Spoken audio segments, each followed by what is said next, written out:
Hi viewers, welcome to this channel.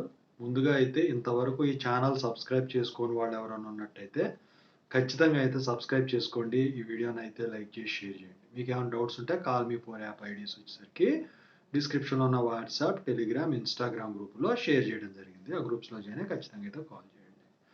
So చాలా రోజుల నుంచి జరుగుతున్న విషయం JNTH credit based detention list గురించి.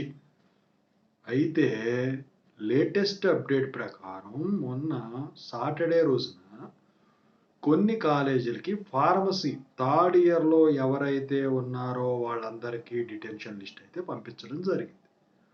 అసలు ఏ బేస్ చేసుకొని డిటెన్షన్ చేశారు అని చెప్పేసి స్టూడెంట్స్కి గందరగోళం ఉంది. జనరల్గా అయితే థర్డ్ ఇయర్కి వెళ్ళాలంటే ఫస్ట్ ఇయర్ సబ్జెక్టులు మొత్తం రెగ్యులేషన్ ప్రకారం క్లియర్ చేసుకోవాలి. ఫైనల్ ఇయర్కి వెళ్ళాలంటే సెకండ్ ఇయర్ వరకు మొత్తం క్లియర్ చేసుకోవాలి బీ ఫార్మసీ వాళ్ళు. అయితే లాస్ట్ ఇయర్ రిలాక్సేషన్ ఇచ్చారు కదా, మరి ఈ సంవత్సరం వచ్చేసరికి ఫస్ట్ ఇయర్లో సబ్జెక్ట్స్ ఉన్నా, సెకండ్ ఇయర్లో సబ్జెక్ట్స్ ఉన్నా కొంతమందిని ప్రమోట్ చేశారు, కొంతమందిని ప్రమోట్ చేయలేదు.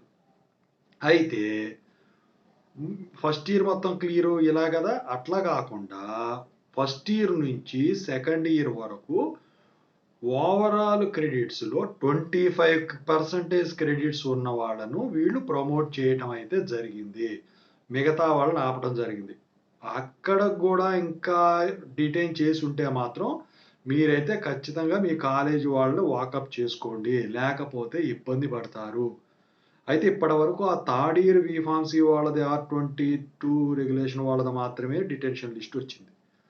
BTech first year second year కానీ, థర్డ్ ఇయర్ కానీ, ఫోర్త్ ఇయర్ కానీ, బీఫార్మసీ ఫోర్త్ ఇయర్ కానీ, బీఫార్మసీ సెకండ్ ఇయర్ కానీ ఇంతవరకు రాలేదు.